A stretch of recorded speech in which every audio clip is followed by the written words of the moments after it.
Hello बच्चों। आज हम लोग डिस्कस करेंगे क्लास 10th की एनसीईआरटी और साथ में एचएम पब्लिकेशन की मैथ्स की बुक। अगर देखिए आप लोगों के सामने यहाँ पर दिखाई दे रहा होगा कि एचएम पब्लिकेशन की ये बुक है मेरे पास में और इसके सॉल्यूशंस स्टार्ट करेंगे। फर्स्ट ऑफ ऑल हम लोग चैप्टर लेंगे, चैप्टर नंबर 1 रियल नंबर्स। उसके बारे में कुछ बातें हैं उनके बारे जानेंगे, जो कि एक पूरी तरीके से इंट्रोडक्शनरी वीडियो होगा ये हमारा। और ये जो वीडियो है बेटा, ये आप लोगों को चाहे आप सीबीएसई बोर्ड से हो या फिर आप यूपी बोर्ड से, दोनों के लिए हेल्पफुल रहेगा। यहाँ पर मैं बुक जो यूज़ कर रहा हूँ एचएम पब्लिकेशन की, ये न्यू पैटर्न की है 2024 में। और साथ में मैं इसमें वीडियोस में आपको अपनी तरफ से सीबीएसई बोर्ड की जो बुक्स है एनसीईआरटी की, उसके बारे में भी आपको सिलेबस इंट्रोड्यूस कराऊंगा और उसके भी न्यूमेरिकल कराऊंगा। दोनों ही बुकों को हम लेकर के साथ में चलेंगे। तो आइए सबसे पहले स्टार्ट करते हैं हम लोग चैप्टर नंबर 1। हमारा पहला चैप्टर का नाम है रियल नंबर्स। तो रियल नंबर्स के बारे में अगर जानने के लिए तो सबसे पहले देखते हैं। आइए यहाँ पर मैंने कुछ चीज़ें नोट डाउन कर रखी है ऑलरेडी कि चैप्टर का नाम बेटा क्या है हमारे पास में, चैप्टर नंबर 1 रियल नंबर्स। और इसका इंट्रोडक्शन जानेंगे। तो इंट्रोडक्शन जानने से पहले एक चीज़ बेसिक से हम लोग जान लेते हैं कि भाई नंबर होते क्या हैं।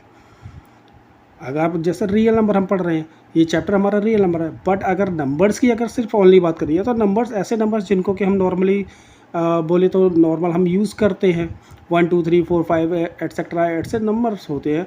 आपके माइनस में भी नंबर होते हैं, प्लस में भी नंबर होते हैं। लेकिन अगर देखा जाए तो वास्तविक रूप से रियल नंबर्स जो होते हैं बेटा, वो 2 कैटेगरीज वाइज डिवाइडेड होते हैं। अगर हम रियल नंबर्स की बात करें तो ये 2 कैटेगरी में डिवाइडेड है, जिसमें हमारा फर्स्ट आता है रियल नंबर एंड सेकंड हमारा जो होता है वो होता है कॉम्प्लेक्स नंबर। क्या होता है? Complex number. रियल नंबर्स इनको हिंदी में बोलते हैं वास्तविक संख्याएं और कॉम्प्लेक्स नंबर्स इनको हिंदी में बोलते हैं सम्मिश्र संख्याएं। अब रियल नंबर्स जैसे नंबर, तो रियल नंबर के बारे में एक इंट्रोडक्शन हम पूरा लेंगे, बट अगर शॉर्ट में अगर हम समझे तो ऐसे नंबर्स जो कि माइनस में भी हो नंबर हो हमारे पास, -3 -2 0 1 2 3 एट्सेट्रा। इसके अलावा ऐसे नंबर्स 3.2 3.4 डेसिमल में भी हो और साथ में पाई जो वैल्यू थी वो भी हमारा रियल नंबर की वैल्यू में आता है, इंक्लूड करते हैं। बट अगर हम कॉम्प्लेक्स नंबर की अगर बात करें तो कॉम्प्लेक्स नंबर्स ऐसे नंबर्स होते हैं जो कि अंडर रूट की फॉर्म में अंदर नेगेटिव में वैल्यूज हो। जैसे माइनस का अंडर रूट लगाया -3 लिखा, अंडर रूट लगाया -4 हो गया, अंडर रूट लगाया -5 हो गया एट्सेट्रा। तो ये जो नंबर्स होते हैं इनको हम बोलते हैं क्या? Complex number. इनके बारे में डिटेल में हम लोग क्लास 11th और 12th में पढ़ेंगे। वहाँ पर आप लोगों को कॉम्प्लेक्स नंबर पढ़ाया जाएगा। आपके जो सिलेबस है उस सिलेबस में आपको रियल नंबर्स के बारे में पढ़ना है। तो फर्स्ट ऑफ ऑल आते हैं अपने पहले टॉपिक के ऊपर, जिसका नाम क्या है बेटा? हमारा रियल नंबर्स। तो अगर रियल नंबर की बात करें तो रियल नंबर क्या होता है? Real numbers are the union of the both rational and the irrational number. Real numbers ऐसे यूनियन होता है, यूनियन के एक सेट होता है जिसके अंदर आपका रेशनल नंबर और इरेशनल नंबर बोथ दोनों तरीके के नंबर्स आते हैं। इनके बारे में हम लोगों ने अगर बात करें तो इरेशनल नंबर्स और रेशनल नंबर, इनके बारे में हम लोगों ने 9th क्लास में प्रीवियस क्लास में भी पढ़ा था। These numbers can B both positive और नेगेटिव। अगर हम बात करें रियल नंबर तो कैसे हो सकते हैं? अभी जस्ट मैंने बताया था ना कि नेगेटिव में भी नंबर हो सकता है और आपका पॉजिटिव नंबर्स भी हो सकते हैं। और इन नंबरों की अगर खासियत की बात करें तो इन नंबरों को हम क्या कर सकते हैं बेटा? These numbers can be expressed on our number line. इन जो नंबर्स को हम नंबर लाइन पर रिप्रेजेंट कर सकते हैं, जैसे मैंने यहाँ पर रिप्रेजेंट करके शो किया हुआ है। आपका ये नंबर लाइन है, यहाँ पे मिड में 0 और इधर अगर हम बढ़ते हैं तो ये पॉजिटिव के नंबर्स और इधर जाते हैं तो ये क्या होते हैं बेटा? हमारे नेगेटिव नंबर्स। इधर देखेंगे -1 -3 -2 -3 -4, ये सब नेगेटिव नंबर्स है। इधर आएंगे तो 1 2 3 4 5 एंड सो ऑन, ये कैसे हो जाएंगे? हमारे पॉजिटिव नंबर्स हो जाएंगे। यहाँ पर हम 3/2 फ्रैक्शन की फॉर्म में भी नंबर को रिप्रेजेंट कर सकते हैं, डेसिमल में भी रिप्रेजेंट कर सकते हैं और अंडर रूट के नंबर्स जो होंगे उनको भी रिप्रेजेंट किया जा सकता है। पाई की वैल्यू भी हम यहाँ पे रिप्रेजेंट कर सकते हैं। इन सभी के बारे में 9th क्लास में आपको बेसिकली तौर पे आपको समझाया गया होगा, जिसमें आप एक स्ट्रेट लाइन खींचते होंगे, फिर एक परपेंडिकुलर लेकर के फिर इरेशनल नंबर को आप दर्शाते होंगे। क्लियर? तो ये हो गया हमारे क्या कहलाते हैं बेटा? रियल नंबर्स कहलाते हैं। अब रियल नंबर्स में भी हमारे कुछ नंबर्स ऐसे भी हैं जिनको हम बोलते हैं क्या? रेशनल नंबर, जो कि हमारे यहाँ का 10th क्लास का बेसिक सा टॉपिक स्टार्ट होता है। Basic topic rational numbers. Rational number की बात करी जाए तो it is a type of the real number which is in the form of the P/Q। ये एक ऐसा रियल नंबर होता है जिसकी जो रिप्रेजेंट किया जाता है वो किसमें P upon Q, it means हम फ्रैक्शन की फॉर्म में रिप्रेजेंट करते हैं, और जहाँ पर जो डिनोमिनेटर हमारा क्यू है ना वो जीरो के इक्वल नहीं होना चाहिए। ये चीज़ खास तौर पर ध्यान रखनी है हमें। नेक्स्ट बात करेंगे तो any fraction with the non zero denominators is a rational number, यानी कि नॉन जीरो के साथ में अगर कोई फ्रैक्शन लिखी हुई तो वो कैसे होगी बेटा, हमारी रेशनल नंबर कहलाएगी। जैसे एग्जाम्पल में लेंगे तो माइनस का 1/2 हो गया, 1/5 हो गया, 3/4 एंड सो ऑन, इस तरह के फ्रैक्शन के फॉर्म में लिख लीजिए आप नंबर। या फिर डेसिमल में लिखेंगे तो 3.2, 5.4 ये नंबर हो गए। इसके अलावा सिंपल नंबर्स अगर हम 2 लिखते हैं, 3 लिखते हैं, 5 लिखते हैं और कोई भी नंबर, तो इसके नीचे भी अगर कुछ नहीं तो हम 1 मान सकते हैं ना, 1 मान सकते हैं। तो ये भी कैसा होगा बेटा, हमारा रेशनल नंबर कहलाएगा, क्योंकि ये पी अपन क्यू की फॉर्म में है। डेसिमल है, इसको वो डेसिमल हटाएंगे तो अपॉन में 10 आ जाएगा, तो 32 अपॉन में 10 हो जाएगा, ये भी क्या कहलाएगा, रेशनल नंबर। यहाँ डेसिमल हटाएंगे तो क्या हो जाएगा भाई, 54/10, तो ये भी एक पी अपॉन क्यू की यानी कि फ्रैक्शन की फॉर्म में आ रहा है, तो इसको हम क्या बोल सकते हैं, रेशनल नंबर बोल सकते हैं। आइए नेक्स्ट आगे देखते हैं। इसके बाद तो यहाँ पे देखेंगे हमारे पास क्या मिलेगा, अगले टाइप का नंबर जिसको बोलते हैं क्या, इरेशनल नंबर। ठीक है, नेक्स्ट टाइप का क्या है हमारे पास, इरेशनल नंबर। तो these numbers are those numbers which can not be expressed as a fraction for any integer. ये ऐसे नंबर्स हैं जिनको कि हम क्या है, इंटीजर के ऐसी फॉर्म में रिप्रेजेंट नहीं कर सकते, यानी कि इसको हम क्या है, पी अपन क्यू की फॉर्म में चेंज नहीं कर सकते। ये पी अपन क्यू की फॉर्म में चेंज ही नहीं होगा, यानी इसको हम फ्रैक्शन की फॉर्म में चेंज ही नहीं कर सकते। एग्जाम्पल √2 की अगर वैल्यू देखी जाए तो 1.4, 1, 2, 1, 3, 5, 6, 2 एंड सो ऑन, ऐसे आगे बढ़ता ही जाएगा। √3 की वैल्यू देखेंगे तो इस तरीके से ये आपकी 1.73205080। अब ये आगे बढ़ता ही जाएगा नंबर, यानी कि कंटिन्यूस रूप से चलता ही जाता है, ये नंबर क्या है, ख़त्म ही नहीं होगा। तो ऐसे नंबरों को हम क्या कर सकते हैं बेटा, पी अपन क्यू की फॉर्म में चेंज नहीं कर सकते। प्रीवियस क्लास में आपने चेंजेस किए होंगे ना, 0.3 लिखा होता था उसके ऊपर बार लगा हुआ है, या 0.12 लिखा है, इस 2 के ऊपर बार लगा हुआ है, तो ऐसे नंबरों को हम लोग चेंज करके लेके आए थे, पी अपन क्यू की फॉर्म में चेंज करके लेके आए थे, याद आया। तो इनको तो चेंज कर सकते हैं क्योंकि ये नंबर कंटिन्यूस रूप से रिपीटेड हो रहे हैं, रिपीटेड नंबर को हम चेंज कर सकते हैं, बट यहाँ पर रिपीटेड तो है ही नहीं, ये नंबर चेंज होता जाएगा, अल्टरनेट चेंज होता जाएगा, तो ऐसे नंबर को हम पी अपन क्यू की फॉर्म में चेंज नहीं कर सकते, इसलिए इनको हम क्या बोलते हैं बेटा, इरेशनल नंबर। और इरेशनल नंबर की खास पहचान अगर देखी जाए ना, तो ऐसे नंबर्स जो कि परफेक्ट स्क्वायर नहीं बनेंगे, क्या, जो कि परफेक्ट स्क्वायर नहीं बनेंगे। √2 परफेक्ट स्क्वायर नहीं होता है, √3 परफेक्ट स्क्वायर नहीं बनेगा, √5 परफेक्ट स्क्वायर नहीं बन के आएगा। अगर हम इसके स्क्वायर रूट निकालेंगे तो स्क्वायर रूट निकालने पर यह रूट की फॉर्म पूरी कंप्लीटली हमें नहीं देगा, ऐसी डेसिमल में वैल्यू देता जाएगा। और इसके बारे में भी आपको प्रीवियस अगर हम बात करें तो 8th क्लास में आपको बताया गया होगा कि किस तरीके से इसकी फॉर्म को चेंज करते हैं, ये नंबर्स कैसे निकालते हैं। नेक्स्ट आगे बढ़ते हैं तो रेशनल नंबर्स की अगर हम फिर वापस बात करते हैं तो रेशनल नंबर्स जो होते हैं हमारे वो 3 टाइप्स के होते हैं। कौन कौन से, integer numbers, whole numbers and natural numbers. Integer numbers वो नंबर्स जो कि आपके नेगेटिव में भी हो और पॉजिटिव में भी हो, क्लियर, इनको क्या बोलते हैं बेटा, इंटीजर्स बोलते हैं। होल नंबर की बात करो तो होल नंबर एक ऐसा नंबर जिसके अंदर जीरो इंक्लूड होता है, यानी कि हम जो नंबर बोलेंगे तो 0, 1, 2, 3, 4 लेकर के 5, 6, 7, 8 एंड सो ऑन, यानी कि इन्फिनिट नंबर तक, ये आपके क्या कहलाएंगे, होल नंबर। और नेचुरल नंबर्स ऐसे नंबर्स जो कि स्टार्ट होते कहाँ से, 1 से स्टार्ट होते हैं, तो 1, 2, 3, 4, 5 एंड सो ऑन। तो हम कह सकते हैं कि भाई अगर नेचुरल नंबर की बात करें तो सबसे छोटा नेचुरल नंबर या स्मॉलेस्ट नेचुरल नंबर कौन सा होता है, तो 1 होता है, क्लियर ना। और होल नंबर की बात करें तो होल नंबर कहाँ से स्टार्ट होगा, 0 से, क्लियर है। तो आइए अब इस नेचुरल नंबर के बारे में थोड़ा और डिटेल जानते हैं। नेचुरल नंबर की अगर हम बात करें तो नेचुरल नंबर्स बेटा हमारे कुछ अलग अलग तरीके के हैं। कौन कौन से हैं, पहला है इवन नंबर्स, दूसरा है ऑड नंबर्स, तीसरा है कंपोजिट नंबर और चौथा है प्राइम नंबर। इवन नंबर्स इनके बारे में तो हमने पढ़ा था ना, जानते थे क्या होता है, ऐसे नंबर्स जो कि 2 से डिविजिबल होते हैं, 2, 4, 6, 8, आपका 10 हो गया, 12 हो गया, 16 हो गया, ऐसे नंबर्स जो कि 2 से डिविजिबल हो जाएं उनको हम क्या बोलते हैं, इवन नंबर्स बोलते हैं। ऑड नंबर्स ऐसे नंबर जो कि 2 से डिविजिबल ही ना हो, 1 हो गया, 3, 5, 7, 9 हो गया, 11 हो गया, 13 हो गया, 15 हो गया, 17 हो गया एंड सो ऑन। ऐसे नंबर्स जो कि 2 से परफेक्टली डिविजिबल ना हो, यानी इनको डिवाइड देने के बाद जीरो रिमाइंडर में नहीं बचता, ठीक। तो ऐसे नंबर्स को हम क्या बोलते हैं, ऑड नंबर्स बोलते हैं। नेक्स्ट इसके बाद हमारे पास है कंपोजिट नंबर्स। कंपोजिट नंबर्स ऐसे numbers which is divisible by 1 and itself and other number. ऐसे नंबर्स जो कि या तो 1 से डिविजिबल हो, तो या तो खुद से डिविजिबल हो जाए, या फिर किसी अदर नंबर से भी डिविजिबल हो जाए, तो उनको हम क्या बोलते हैं, कंपोजिट नंबर बोलते हैं। जैसे 4 है, 4 की अगर बात करो 1 से डिविजिबल है, 4 से भी डिविजिबल है, 2 से भी डिविजिबल है, क्लियर ना। ऐसे 6 ले लो, 6 की बात करोगे तो ये 1 से डिविजिबल, 6 से डिविजिबल, 2 से भी डिविजिबल और 3 से भी डिविजिबल, क्लियर ना, बात समझ में आ रही है। तो ये नंबर्स क्या होते हैं, हमारे कंपोजिट नंबर्स कहलाते हैं। और सबसे most important prime numbers. Prime numbers ऐसे नंबर्स जो कि या तो खुद से ही कटेंगे या फिर 1 से कटेंगे, उसके अलावा और किसी से नहीं कटेंगे, बात समझ गए। जैसे कि divisible by 1 and itself only ही होंगे, ये नंबर्स क्या कहलाएंगे, प्राइम नंबर्स।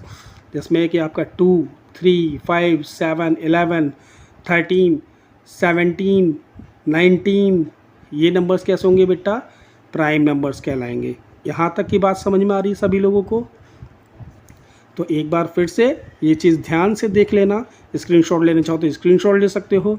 अगर हम बात करें यहाँ पर एक चीज़ और की, कि भाई अगर हमारे कोई भी इवन नंबर होगा, कोई भी इवन नंबर होगा, तो उसकी जो फॉर्म होगी वो कैसी होगी बेटा, 2q या फिर 2n की फॉर्म में लिखा होता है।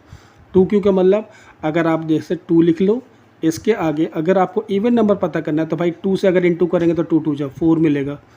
फिर 2n है या 2q है, तो इस q की जगह पे अगर हम कोई भी नंबर लिख लेते 3 लिखते तो 3 2 जा 6 मिलेगा, ये भी इवन है, ये भी इवन है। अच्छा 2 लिख लेते हैं, 2 के आगे हम 21 लिख लेते हैं, तो 21 2 जा कितना होगा हमारे पास में 42 होगा, ये भी तो इवन नंबर होगा, 2 से डिविजिबल होगा पूरा, क्लियर। तो हम कह सकते हैं कि जो हमारे नेचुरल नंबर्स में इवन नंबर्स होता है वो किसकी फॉर्म में होता है बेटा, 2q की फॉर्म में, या कहीं कहीं लिखा मिलता है 2n की फॉर्म में, क्लियर, बात समझ में आ गई ना। नेक्स्ट ऑड नंबर की बात करोगे तो ऑड नंबर की फॉर्म कैसे होती है, 2q प्लस 1, क्लियर ना। अब 2q प्लस 1 कैसे हो जाएगा, आप इस 2q की जगह पे q की जगह पर अगर 2 रखते हो तो 2 2 से कितना हो जाएगा 4, और 4 plus 1 5, 5 is the odd number. अच्छा 6 रख के देखते हैं, 6 2 जा कितना होगा 18, 18 plus 1 19, 19 is the odd number. यहाँ तक की बात समझ में आ गई ना सभी को। तो इवन नंबर की फॉर्म क्या होती है, 2q। ये बोर्ड के हिसाब से थोड़ा सा इंपॉर्टेंट है क्योंकि MCQ टाइप क्वेश्चंस में ये पूछ लिए जाते हैं, क्लियर ना। चलिए नेक्स्ट इसके बाद अगले टॉपिक की तरफ बढ़ते हैं। तो अगले टॉपिक में हमारे पास क्या आता है बेटा, हमारे पास आता है fundamental theorem of arithmetic, clear, fundamental theorem of arithmetic, जिसके अंदर क्या बोला गया है, every composite number can be written as a product of the primes in one and only one way. यानी किसी भी कंपोजिट नंबर को अगर लिखा जाए तो उसके प्रोडक्ट के प्राइम के फॉर्म में एक ही तरीका है, उसी तरीके से लिखा जा सकता है, यानी इनटू की फॉर्म में जो हम लिखते हैं, ठीक है। तो fundamental of the theorem composite number कहती है कि किसी भी कंपोजिट नंबर को प्राइम नंबर की प्रोडक्ट की फॉर्म में लिखा जा सकता है, जिसका फ़ायदा हमें कहाँ पे मिलेगा, इसका फ़ायदा मिलेगा बेटा HCF और LCM को पाने में होता है। आप HCF निकालना सीखे थे ना, आपको 6 क्लास से ही बता दिया गया था कि HCF कैसे निकालते हैं, LCM कैसे निकालते हैं, क्लियर ना। तो वहाँ पर हमें फ़ायदा मिलता है। अब जैसे हमारे पास 66 लिखा है एग्जाम्पल में, तो 66 का हम क्या करते हैं भाई, प्राइम फैक्टराइजेशन करते हैं। तो 66 लिखेंगे। अब ये देखो 6 लिखा है तो ये 2 से डिविजिबल होगा, तो स्मॉलेस्ट डिजिट से डिवाइड करना स्टार्ट करेंगे, 2 से, 2 3 जा और 2 3 जा 6। अगेन 3 आया तो 3 को किससे 3 से डिवाइड करें, 3 1 जा 3 1 जा, और 11 किसी और से डिविजिबल नहीं होगा तो 11 से ही होता है, तो 11 1 जा 11 हो जाएगा। तो इसके क्या हो जाएंगे 2 × 3 × 11 हम लिख सकते हैं। नेक्स्ट हमारे पास 420 लिखा है, तो इसी तरीके से 420 का आप फैक्टर करेंगे तो 420 0 लिखा है तो 2 से स्टार्ट करिए, 2 से स्टार्ट करेंगे, 2 2 जा 4, 2 1 जा 2, 0 हो जाएगा। अगेन 0 है तो फिर 2 से डिवाइड दे सकते हैं, तो 2 से देंगे, 2 1 जा 2 जाएगा, ये 1 में डिवाइड जाएगा नहीं तो 0 लगा लेंगे, 1 हो जाएगा इसके साथ में, तो क्या हो जाएगा 10, और 2 5 जा कितना हो जाएगा बेटा 10 हो जाएगा। अब 105 को डिवाइड देने के लिए देखो 2 से तो कटेगा नहीं क्योंकि यहाँ पे 5 है लास्ट में, तो हम क्या करेंगे, सोचेंगे अगली डिजिट के बारे में। तो 3 के बारे में सोचो। तो 3 का डिविजिबिलिटी रूल क्या कहता है कि अगर नंबरों का सम क्या आ जाए, 3 की टेबल में आ जाए, तो 5 + 1 कितना होता है, 6। 3 की टेबल में आता है। यस, स्टार्ट कर सकते हैं 3 से। तो 3 से स्टार्ट करें, 3 3 ज़ा 9 हो जाएगा, 1 बचेगा यहाँ पे, ये हो जाएगा 15, और 3 5 ज़ा 15 कैंसिल आउट हो गया। अगेन अब 35 आ गया। 35 किससे कटेगा, 5 से कटेगा बेटा, ओबियसली 5 7 जा 35, और 7 1 जा क्या हो जाएगा हमारे पास, 1 मिलेगा। यहाँ तक की बात क्लियर हो गई है। तो इसके फैक्टर्स लिख लेते हैं, 2 × 2 × 3 × 5 × 7। क्लियर है। तो इस तरीके से इसको हम क्या बोलते हैं, प्राइम फैक्टराइजेशन ऑफ किसी नए नंबर का आप प्राइम फैक्टराइजेशन कर सकते हैं। क्लियर। अब इनका जो यूजेस है वो हम एलसीएम और एचसीएफ में कैसे यूज़ करेंगे इसके बारे में जानेंगे। तो HCF and LCM using the prime factorization कैसे करेंगे। तो एचसीएफ हम निकालते हैं सपोज 66 और 420 का। क्लियर। तो एचसीएफ फाइंड करने के लिए क्या करेंगे बेटा, आप इन दोनों को फैक्टर जो हैं हमारे 66 और 420, तो एचसीएफ क्या कहता है, हाईएस्ट कॉमन फैक्टर, यानी कि दोनों में जो हाईएस्ट कॉमन फैक्टर हो। तो कॉमन फैक्टर देखो, ये 2 मिला हमारे पास, ये 2 मिला। क्लियर। दोनों में 2 कॉमन है, 2 को लिख लेते हैं। अच्छा ठीक है। इसके अलावा 3 है, 3 तो यहाँ पे है। ओके, तो 3 को लिख लिया जाता है, 3 ये और 3 ये, इनटू में लगा के 3 लिख लेते हैं। अब 11 को देखेंगे, 11 तो ऊपर नीचे है नहीं। अच्छा 5 यहाँ है, तो 5 भी ऊपर नहीं है और 7 भी नहीं है। तो इसका मतलब ये बाकी के नंबर्स क्या होंगे, इसके कॉमन फैक्टर नहीं होंगे।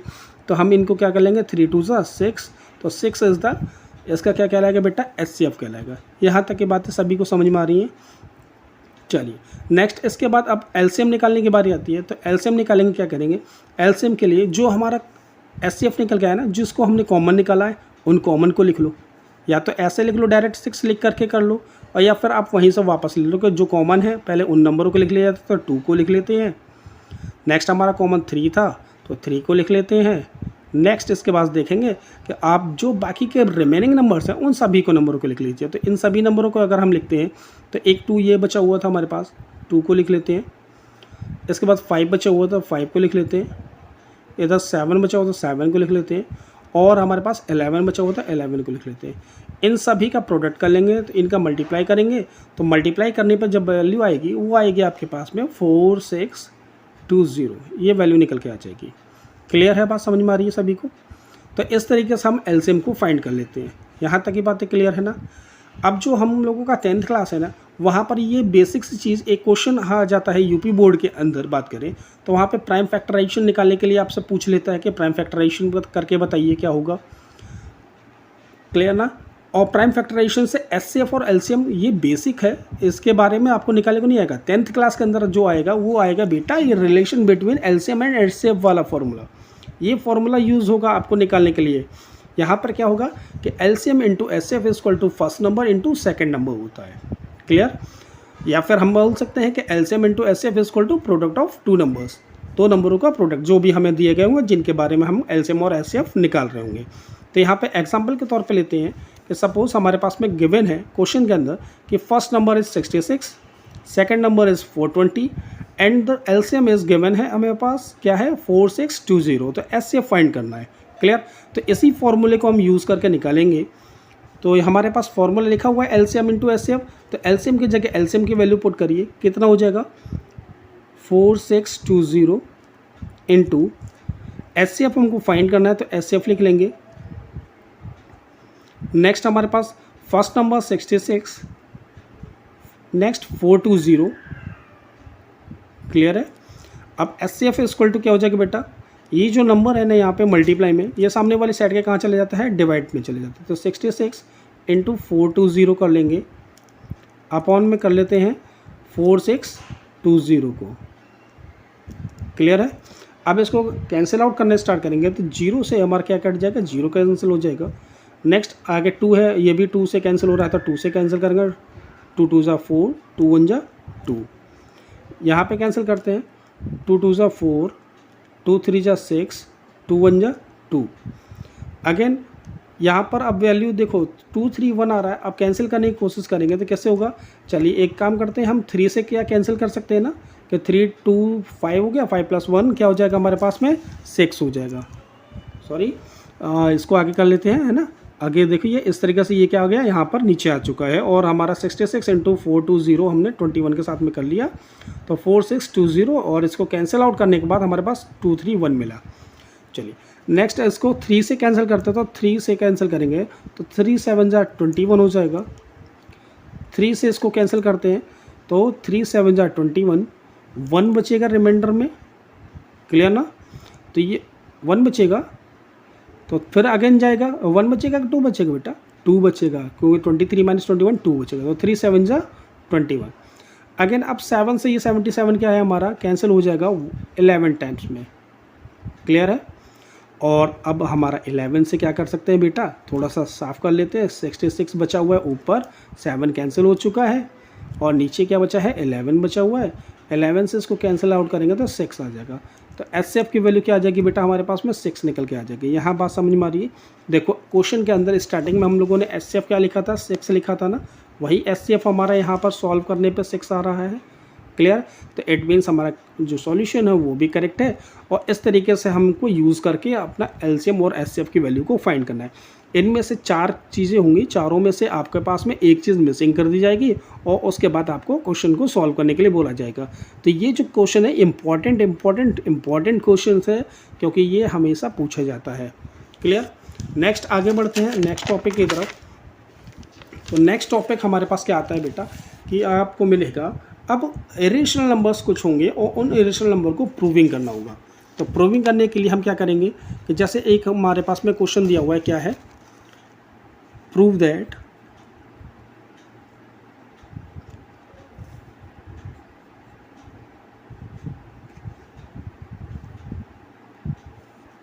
√2 is an irrational number, clear. तो इसके प्रूफ पे आते हैं।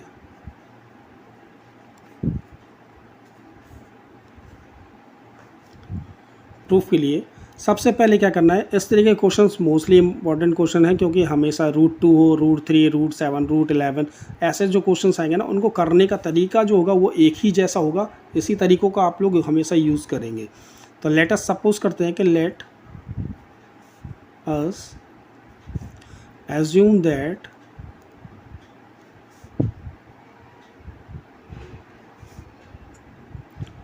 contrary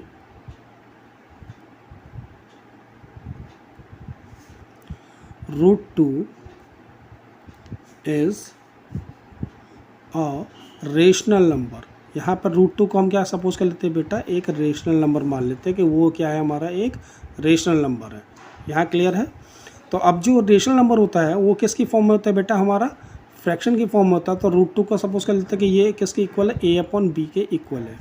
तो यहाँ पे वेयर एज हम लिख लेंगे कि वेयर a एंड b कैसे होंगे बेटा, आर को प्राइम नंबर्स, को प्राइम नंबर्स, ये को प्राइम नंबर होंगे। अच्छा, जब को प्राइम नंबर होंगे तो यहाँ पे b जो होगा फ्रैक्शन की वैल्यू है ना, तो ये कैसे होनी चाहिए, 0 के इक्वल नहीं होनी चाहिए। ये बात भी तो हमें याद रखनी है। हमने पढ़ा था ना कि रेशनल नंबर जो होते हैं वो p/q की फॉर्म में होंगे, फ्रैक्शन की फॉर्म होंगे और जहाँ पे डिनोमिनेटर की वैल्यू 0 नहीं होनी चाहिए, क्लियर। नाउ अब क्या करेंगे कि इसका स्क्वायर कर देते हैं, बोथ साइड क्या कर देंगे हम स्क्वायर। तो ऑन स्क्वायरिंग बोथ साइड, तो a/b इसका क्या कर लेते हैं स्क्वायर, और यहाँ पर मेंशन कर देते हैं squaring both side.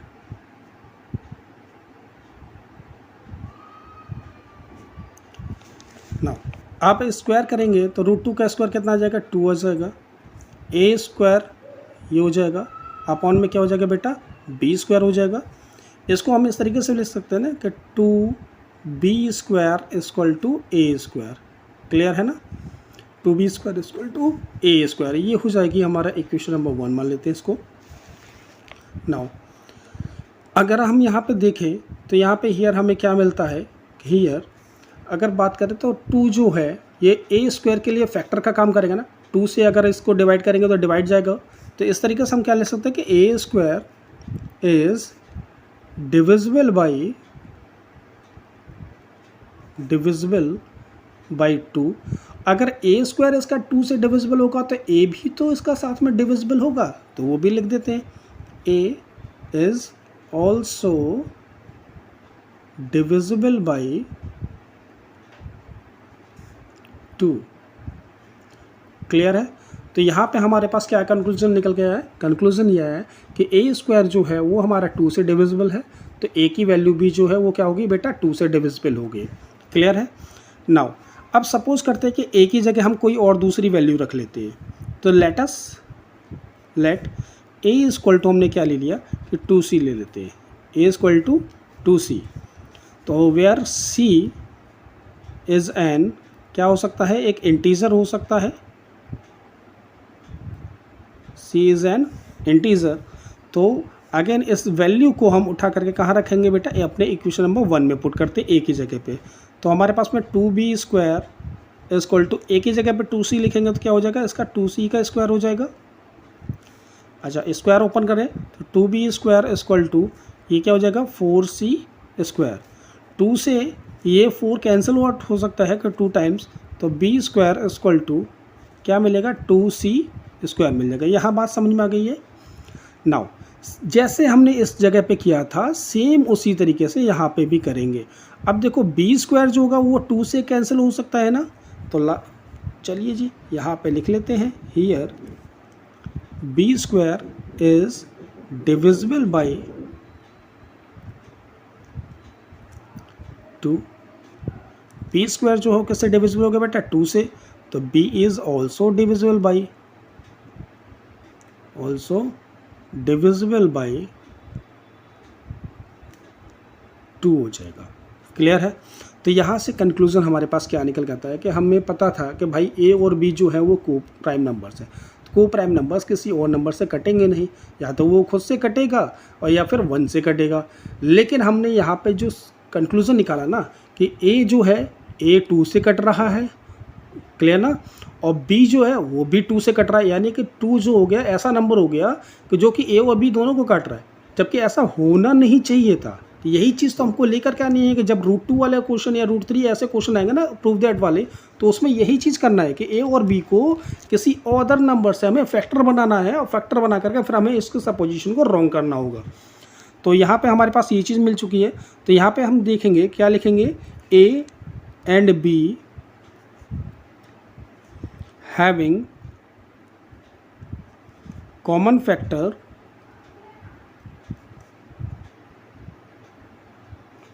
2. So this contradiction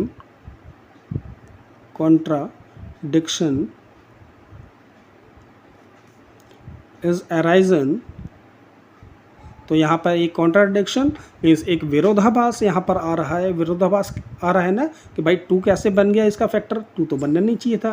तो arisen because of our wrong assumption, हमने जो कल्पना की थी, गलत माना था कि आपका जो √2 है वो कैसा है, एक रेशनल नंबर है, बट ये तो रेशनल नंबर हुआ ही नहीं। क्लियर ना, एजम्पशन।